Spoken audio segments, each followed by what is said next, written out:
so much, Andrei, and thank you so much for everybody for coming to this presentation, and I hope you will find it interesting and maybe even useful for your research. Let me see if I can move the slides.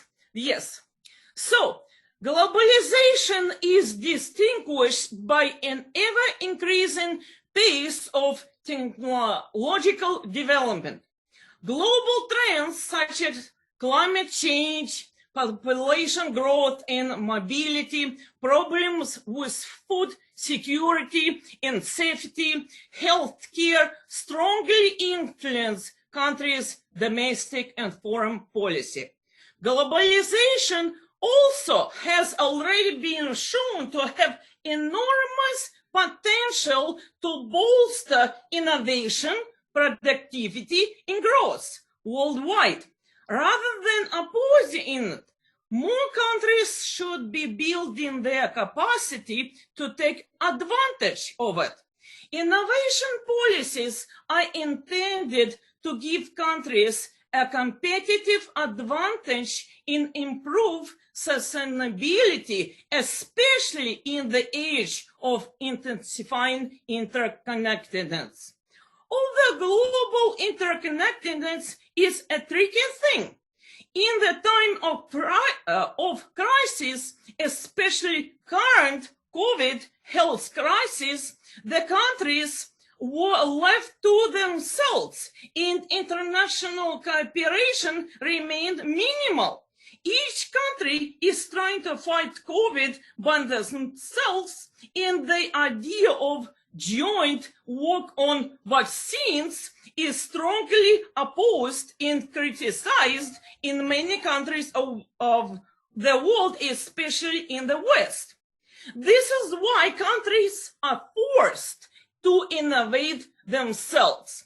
And while Russian vaccine was successful and the trials were successful, it is still overall Russia continues to face a challenging task of moving the country of transitioning to an innovation-oriented economy.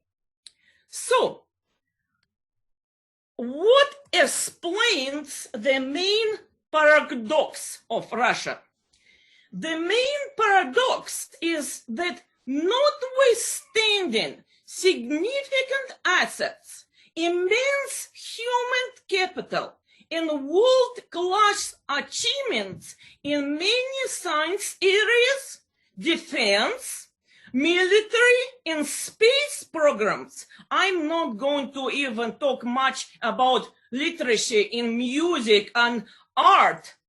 The total result of Russia's technological achievements remain very modest. For centuries, Russia excelled at inventing and creating technology, but was unable to draw economic benefits from it, and as a rule, did not provide long-term support to progress in technology.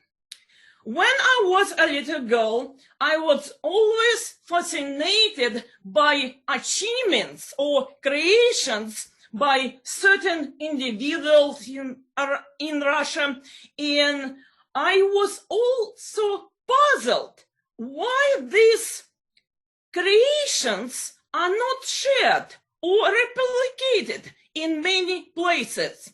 And I was talking to my father, who was a PhD in math and physics, and he was on the edge of innovation in the Soviet Union. And he told me that for a Russian creator, the accomplishment is important and sufficient enough. The fact of creation is important and sufficient. In many other areas, it may be that innovations are highly classified, but in general, in contrast to the Western creators, when a Western creator sees an idea is useful and sees that idea can bring a lot of money, the most important point becomes to commercialize it and mass produce. Russia was the first to build steam locomotive in continental Europe and world diesel locomotive. Russia was the first to light up the streets of Paris and London with electricity and to transmit radio waves. It was Russia that first created multi-engine passenger aircraft, and it was Russia that carried out pioneering the research on transistors and first published work on lasers. Yet, in general, Russia plays a very minor role in international market of high technology, and in no other country in the world there is such a combination of intellectual and scientific excellence and technological weakness. Also, despite the recent measures taken by the government, including significant investments in education and science, innovative activity in Russia remains very low. This trend of technological weakness is traditionally explained by the strong dependence of the economy on the extractive and processing industries, defense, and heavy machinery. However, the character and content of the causes for low innovation activity are also due to Russian culture and the model of the economy, which reflect not only the external phenomena, but rather the internal relations and contradictions. So, my main question, why is Russia so good at invention but fails at innovation? And my intent is to analyze the factors that may explain the problems with innovation in Russia. Right now, I am working on my book on environmental innovation in Russia, and it is in the beginning stages, but I'm going to look specifically at the environmental innovations in Russia.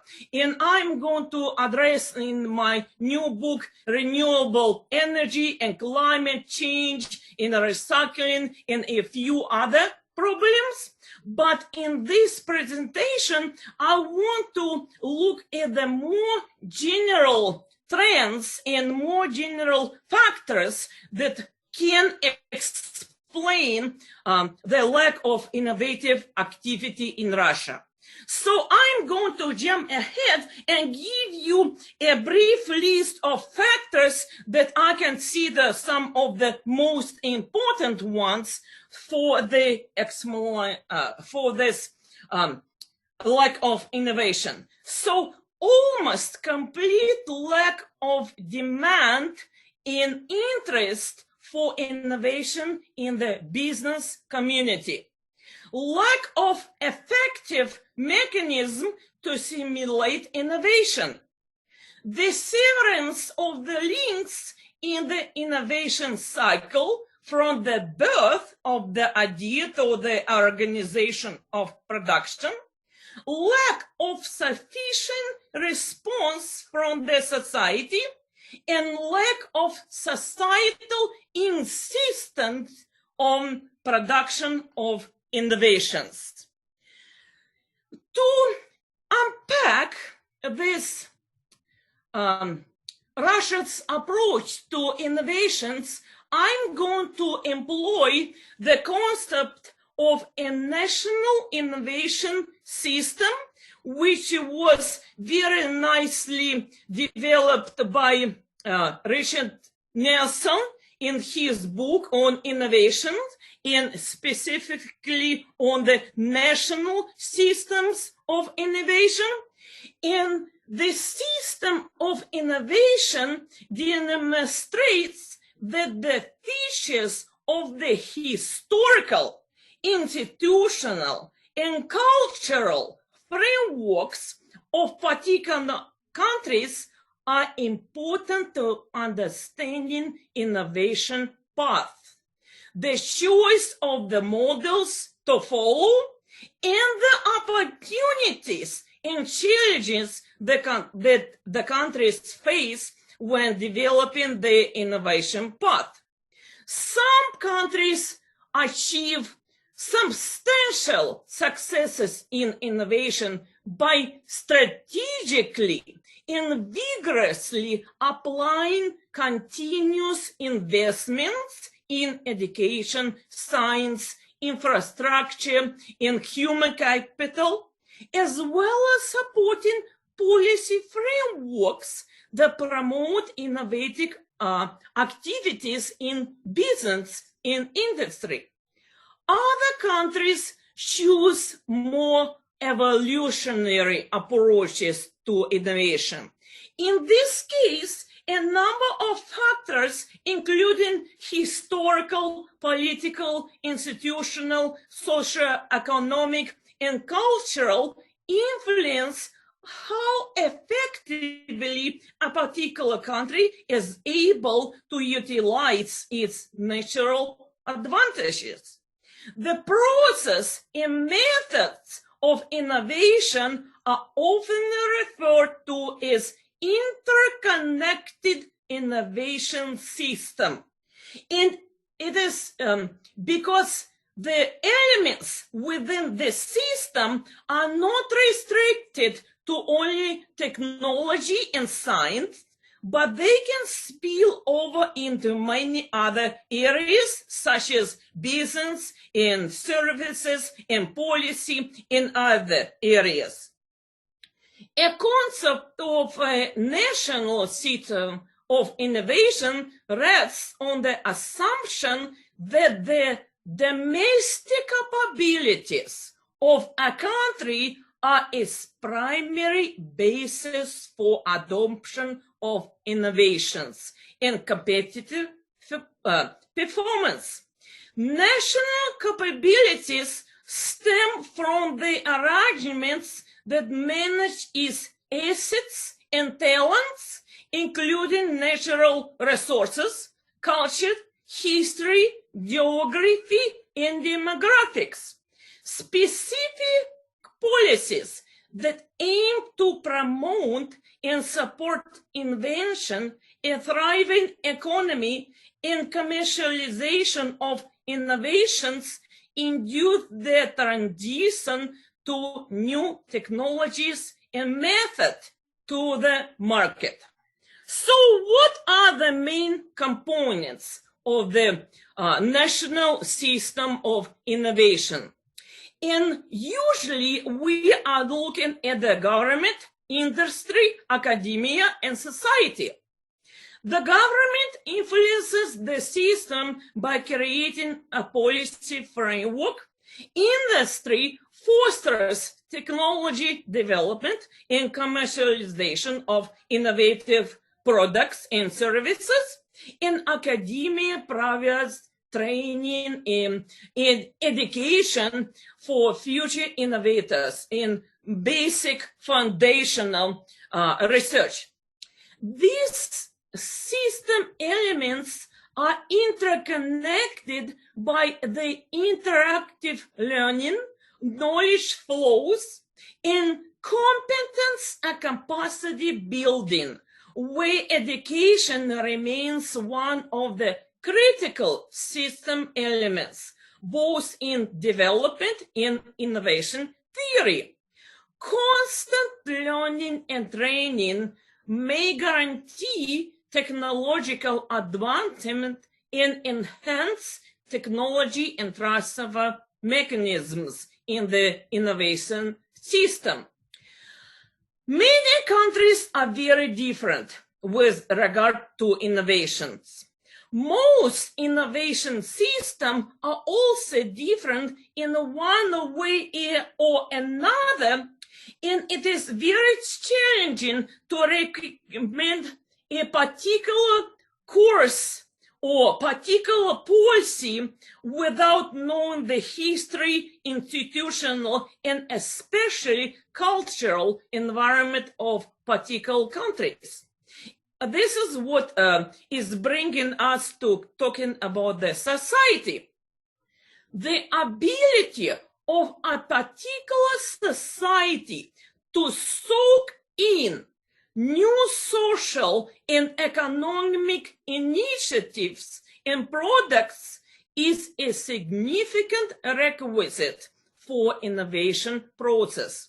In a similar vein, it is recognized that the success of innovation initiatives fundamentally depends on the proper balance of interest between the developer and the developee.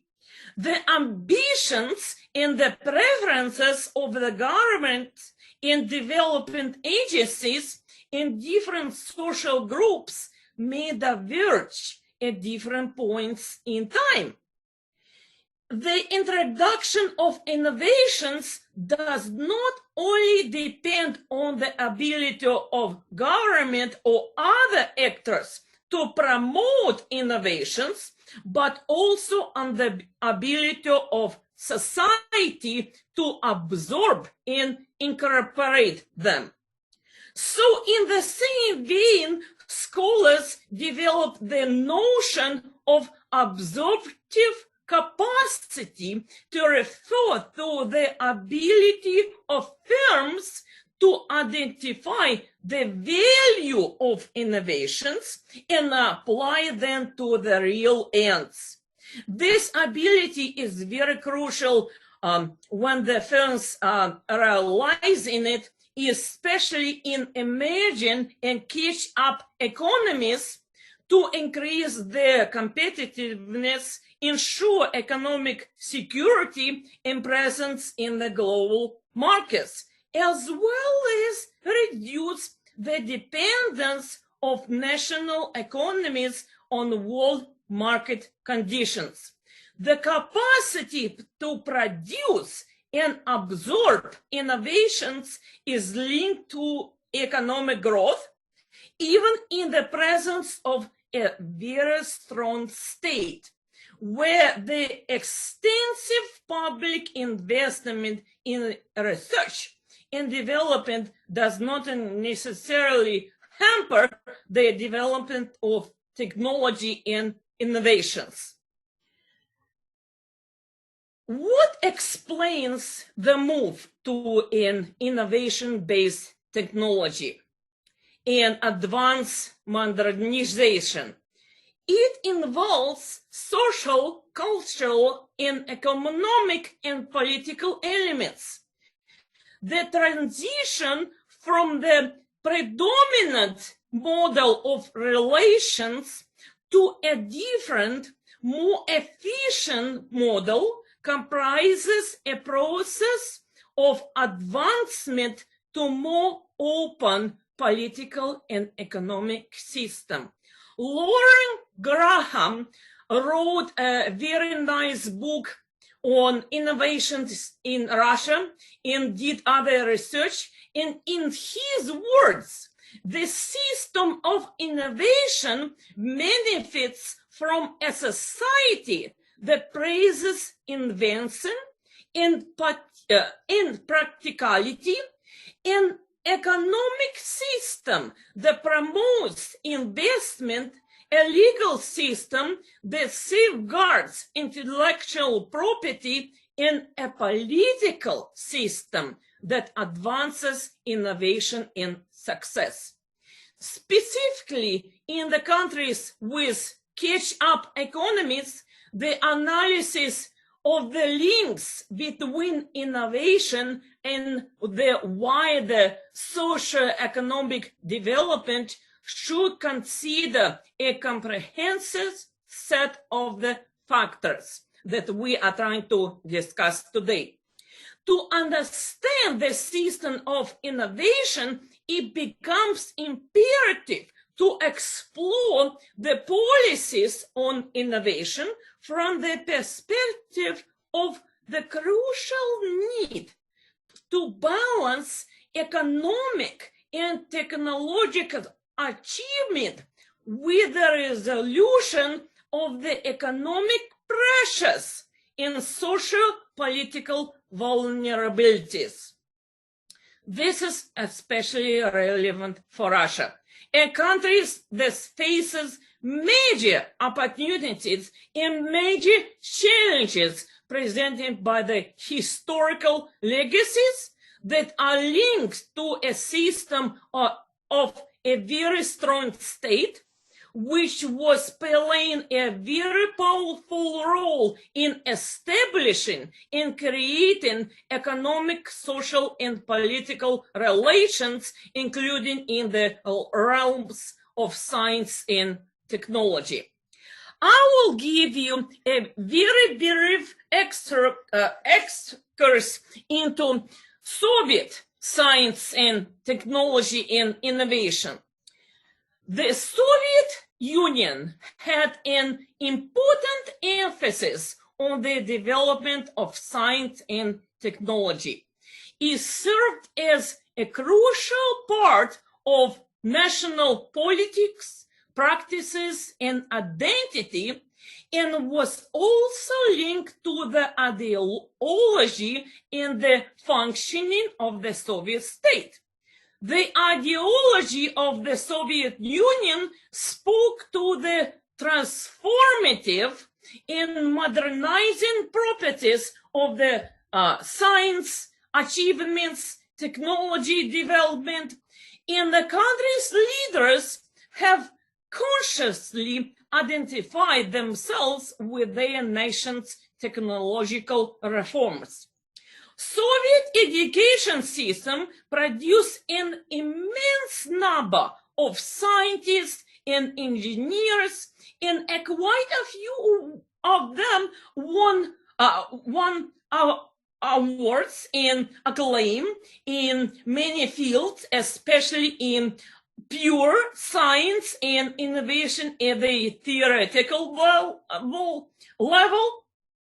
They were at the cutting edge of math, theoretical and nuclear physics, chemistry, and astronomy.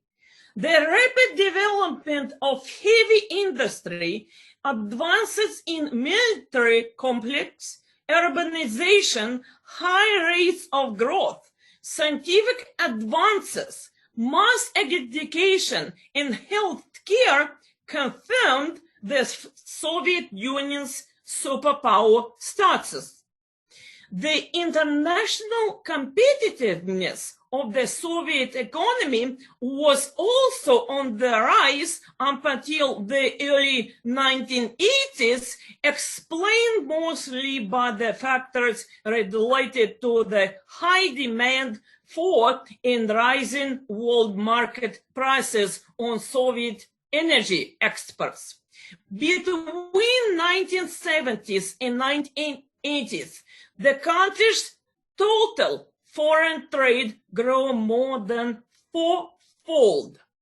Most research in technology development in the Soviet Union were conducted not at the universities like in the West, but at especially established research labs and institutes.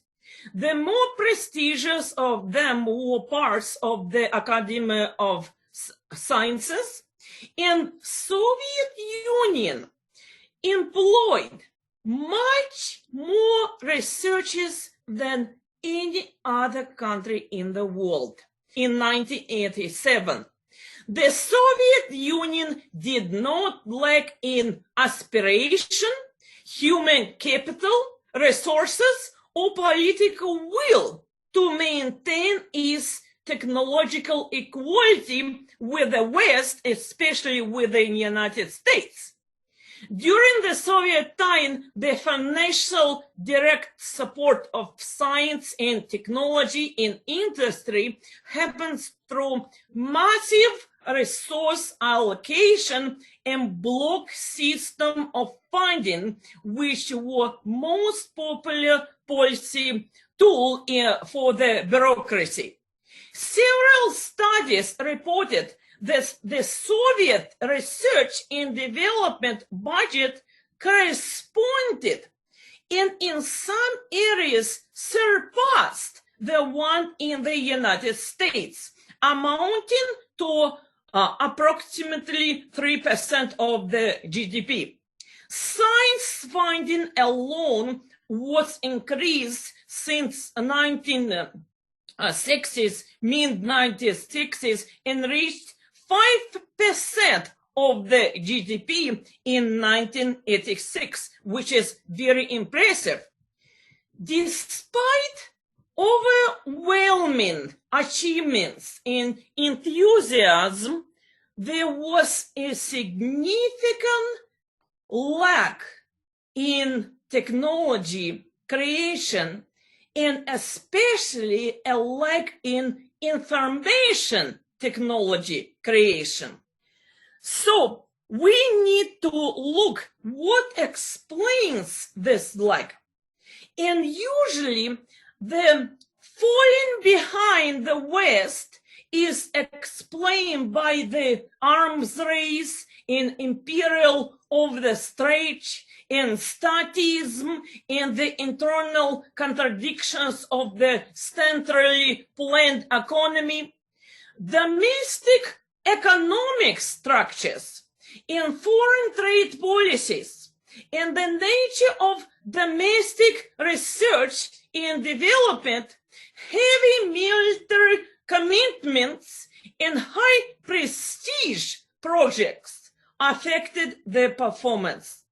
The national research agendas were also strongly controlled by the central planners who were setting the decisions for research and were chiefly responsible for the material support. Overclassification of innovations for military hidden from the public view severely diminished the spin-offs from military technology to civilian economy. The centralized design of R&D institutions, the lack of strong incentives to pursue research within enterprises, and systemic risk aversion practices have resulted in a weaker activity at the enterprise level. The disconnection of research from production also affected the cultures of the research communities in the ways that supported exclusivity and disdain for practicality. And in this context, the Soviet advancement or the Soviet choice to not use Western technology was prominent. In the Soviet Union, we see many attitudes toward foreign technology as conditioned by a sense of technological nationalism, which was grounded in the belief that the national technical needs should be met by countries' own scientists and engineers. Research and development was also very unevenly distributed among the different sectors of the national economy. military and space received the most support. Engineering and chemical industry and machinery received decent support. And light industry, including consumer goods, received very little support. In spite of tremendous technical achievements, the Soviet Union have fallen far short of realizing its science and technology aspirations. While the Western countries started the so-called scientific, informational, and technological revolution, which led them to the new post-industrial stage of the development, Soviet command and control economy based on its centralization, lack of innovative activities, became unable to deploy widespread adoption of science and technology in production. So let us move now to Russian struggle with innovations. After the collapse of the Soviet Union, Russia has undergone through a very difficult transition that had affected its political, economic, and social establishments. The country experienced years of neoliberal reforms, the so-called shock therapy, that transformed it politically, economically, and culturally. The reforms were aimed at creation of a completely different market-oriented economic structure with the belief that institutional and societal frameworks will adjust and even benefit. The business and society, however, were not prepared for the massive reforms and significant changes. Very soon in the population, the population became very disappointed and even resentful to the liberal reforms that did not result in improved life chances or successful opportunities for business development. Trust dissolved between the members of society, and effective market mechanisms were very slow to materialize. The country had to alter its development track, reversing many of the earlier reforms and adopting more targeted, pragmatic, institutionalist approaches, reforming policies in stimulating the development.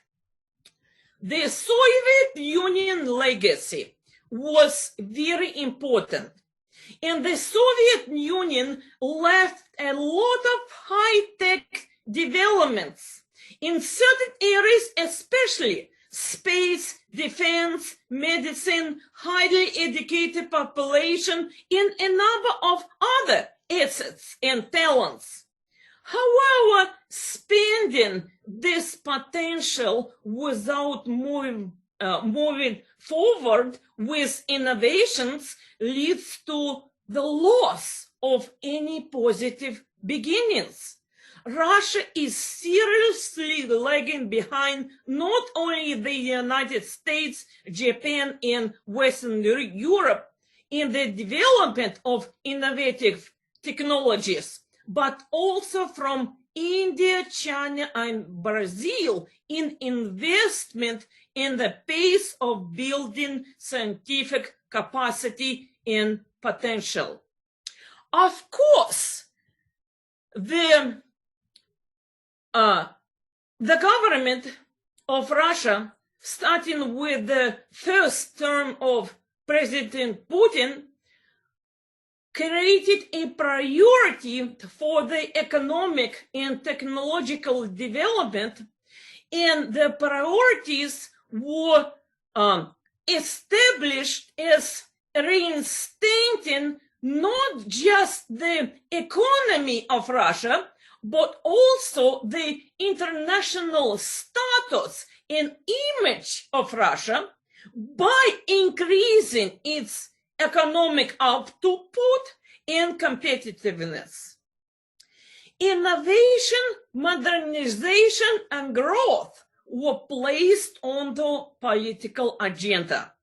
A number of federal programs, large-scale projects, and development institutions were established to ensure the diversification of Russia's economy in its transition from resource-oriented to innovation-oriented growth. Russia's economic development and technological advance became some of the key priorities for the leaders of the country.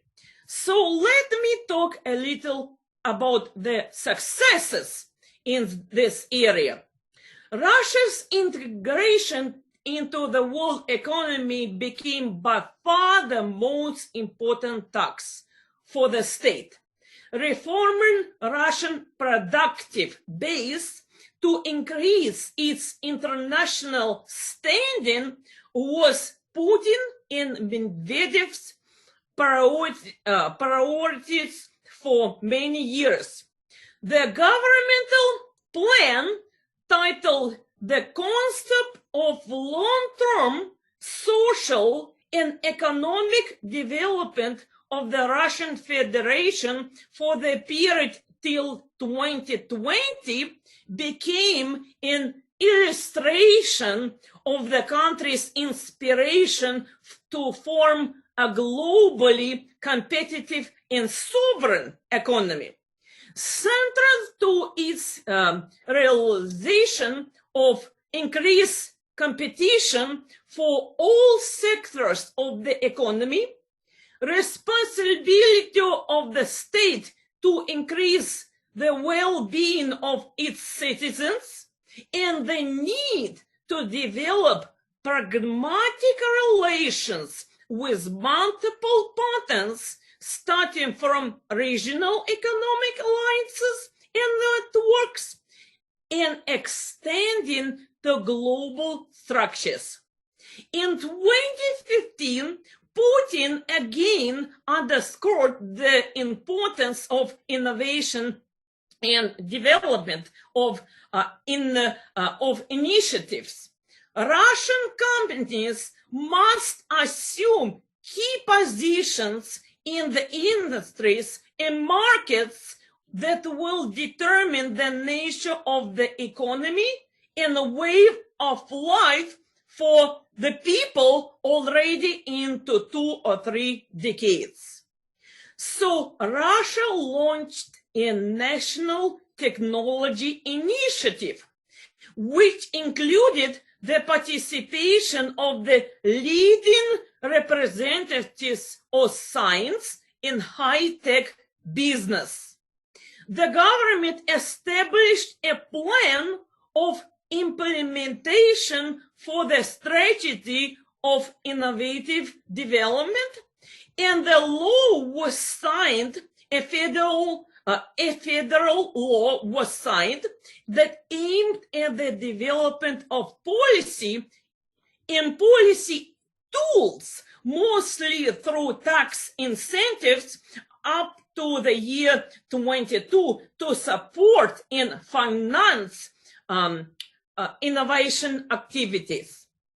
The first phase of the strategy, the first phase of the implementation of the strategy saw progress in restructuring the system of higher education to encourage research programs in the universities, establishing world-class high-tech enterprises, creating and attracting new companies and investors.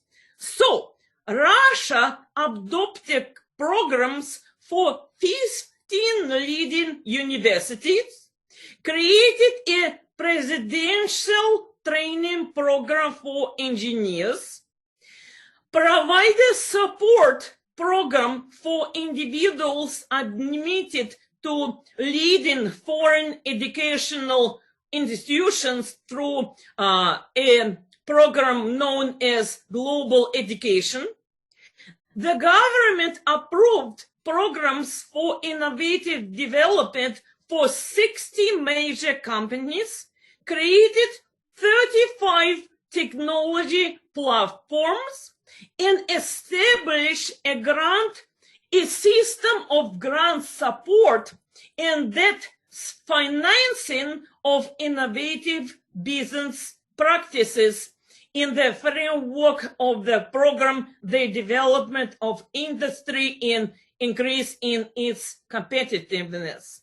The National Academy of Sciences was reorganized, and the Russian Science Foundation, the Foundation for Advanced Studies, and the National Research Center, the Institute of Zhukovsky, were established. Rusnada was also established with the goals of making the nation one of the global leaders in nanotechnology. A number of other policy tools were implemented. We are talking here about many technology parks, innovation technology centers, special economic zones, Russian venture corporation. One of the very famous examples will be the Skolkovo Technopark, which boasts more than 200 startups which have access to the local infrastructure, financial and legal support, which is great. In Russia, still have some competitive advantage in the world. Russia is still in the world's top countries in overall literacy in basic education. Over 23% of the population has a university degree. Technical and natural science education has been traditionally strong. Russia is still a leader in atomic energy, space engineering, and defense industry, but this field, again, they were traditionally strong. The attitude towards entrepreneurship are also changing in Russia because more people attempt to launch a business, in Russian startups trying to rise up, but they must grapple with the US and EU sanctions and a shortage of venture funding in generally very poor geopolitical climate nowadays. So let me discuss the challenges, and I will address just the main challenge. So while there are innovations in Russia, Russia's share in the global market of high-tech products is less than 1%. And probably the major problem with the lack of innovations is that business and commercial sectors demonstrate very low financial interest in creating innovations. Business openness towards innovations is very low. Less than 10% of Russian companies make direct investment in R&D in innovations, in comparison to 70% in Germany. Less than 12% of companies invest in contracting innovations from external markets. Overall business expenditures for R&D and innovations are low, very low, about 1%, as I said before. And in comparison, of course, to the developed countries, leading developed countries, which is about 3 to 5%, but even the developing countries are doing much better with about 2 or 2.5%. Drastic change in business perception in demand for innovation is needed. Companies should consider innovation not just an obligation or a hobby, but as an integral part of their business activity for ensuring future competition, efficiency, and leadership. Many Russian experts agree, and I'm quoting, I did a lot of interviews in Russia in 2016, and I was asking experts about their view of innovation activities in Russia.